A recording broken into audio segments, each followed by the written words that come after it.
변론의 힘! 안녕하세요, 범린이 혜진. 안녕하세요, 변호사 임주영입니다. 네, 오늘의 사연입니다.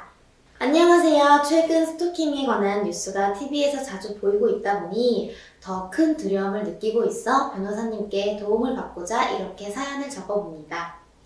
6년 전에 만났던 남성에게 저는 6년째 계속 감시와 집착을 당하고 있습니다.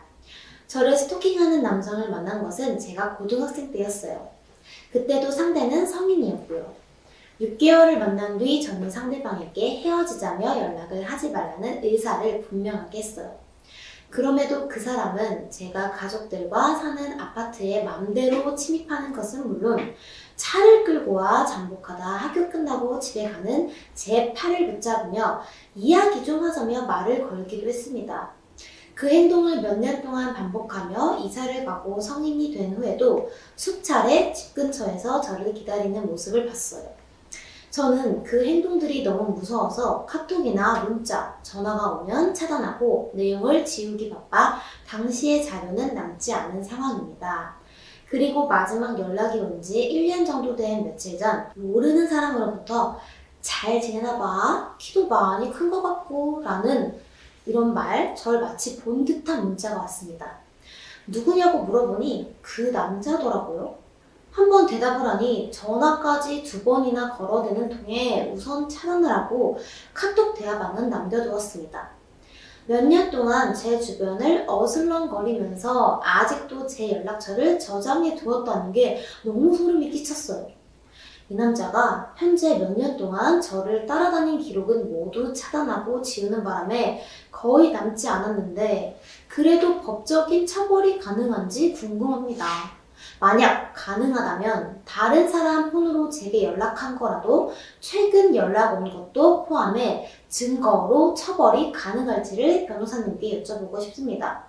그리고 전화번호라도 바꾸면 직접 찾아와서 감시할까봐 번호도 못 바꾸고 있는 상황이에요. 증거 확보와 처벌을 생각했을 때 스토킹을 당하고 있는 사람은 어떻게 행동하면 좋을지도 알려주세요 라는 사연입니다. 네, 일단 증거 확보가 중요하겠죠. 그리고 현재 법이 통과가 되어서 지금 10월 달부터 이 스토킹 처벌법이 시행이 됩니다. 시행되면 일단 뭐 단순한 스토킹 이런 부분들도 처벌이 3년 이하 3천만 원 이하의 벌금이 되고 뭐 흉기를 휴대하거나 뭐 이런 위협적인 이런 좀 심한 경우에는 5년 이하의 징역, 5천만 원 이하의 벌금으로 처벌을 될 수 있으니까 이제 이 부분에 대해서 상당히 예방적인 효과가 있을 수 있습니다. 맞아요. 제가 알기로도 처음에 스토킹으로 시작했다가 나중에는 중대범죄로 이어진다라고 들었었거든요. 이 네, 스토킹이 맞습니다. 가볍게 넘길 게 아니다라는 걸 들었었거든요. 그러니까 뭐 데이터 폭력이나 이런 부분들이 결국 다 스토킹으로 시작을 해서 상대방이 받아주지 않으니까 폭력이나 이런 물리적인 힘을 행사해서 벌어지는 사건인데 결국은 나중에는 강력범죄로 사기까지 이런 경우들이 종종 있어 왔습니다. 그러면 말씀하신 대로 그렇게 법안이 이제 정말로 그게 실현이 된다고 하면은 네. 조금 이러한 범죄들을 애초에 막을 수도 있을 거죠. 네, 아마 법에 의하면 사전에 이제 경찰에 통지를 하면 경찰이 사전 처분을 해서 접근 금지를 시키거나 할 수 있는 부분이 있고요. 네. 어쨌든 이 부분에 법이 통과되었기 때문에 스토킹은 뭐 어느 정도 예방적인 효과가 있을 수 있습니다. 근데 문제는 스토킹을 하는 사람들이 사실은 보통 사람들이 생각하는 이런 정신 세계가 아니기 때문에 그런 문제가 있는 거죠, 사실은. 집착하거나 이런 좀 정신적인 부분도 많이 안고 있어서 과연 이 법이 통과된다고 해서 그게 뭐 현저히 줄어들거나 할지는 좀 의문이기는 합니다.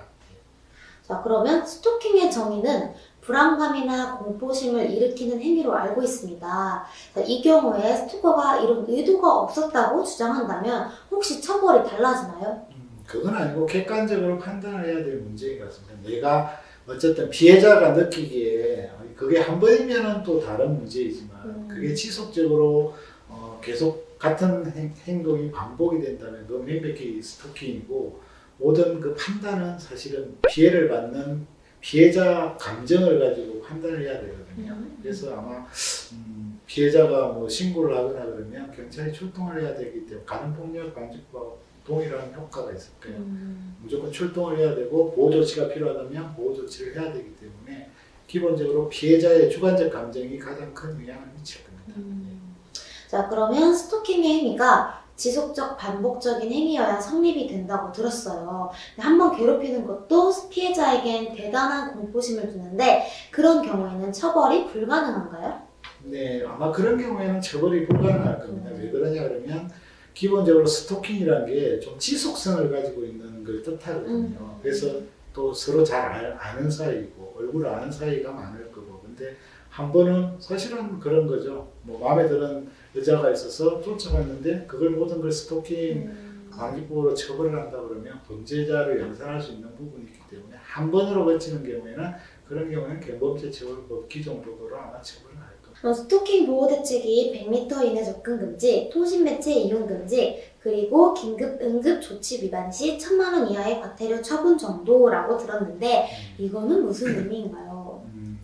그러니까 이제 스토킹으로 인해서 나에게 신변의 위협을 느낄 경우가 있지 않습니까? 그렇죠. 그러면 사전 처분으로 접근 금지 처분을 할 수 있는 게 그 100m 이내 접근 금지 신청이고요. 그다음에 문자나 전화도 못하게 할 수 있는 부분이에요. 그건 접근 금지랑 마찬가지인데 그거는 법원에 신청을 해서 그러니까 경찰에서 법원에 신청을 할 수 있어요.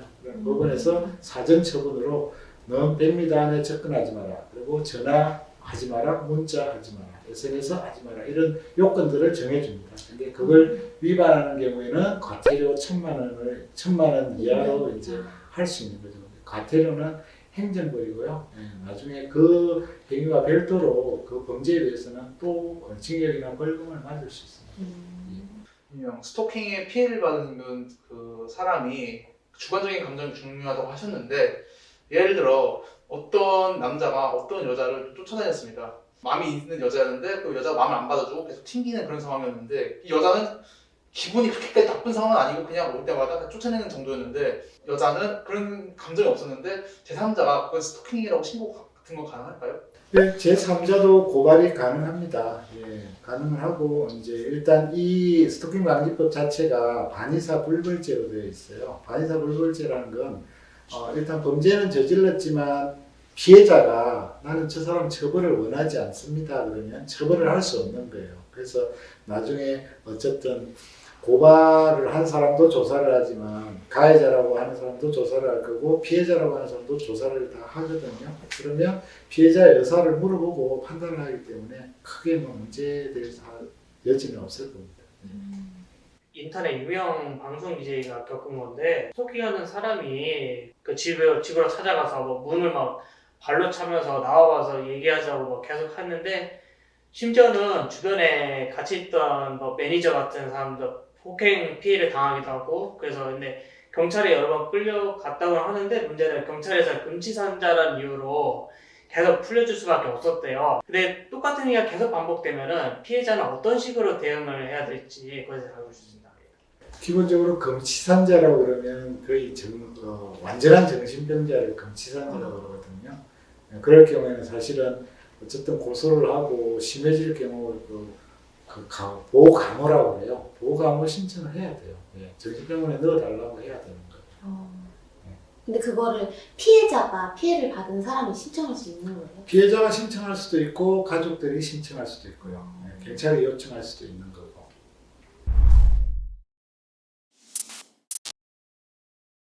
네, 변호사님 오늘도 좋은 말씀 감사합니다. 네, 감사합니다. 저희는 다음 변론으로 찾아뵙겠습니다. 안녕! 안녕.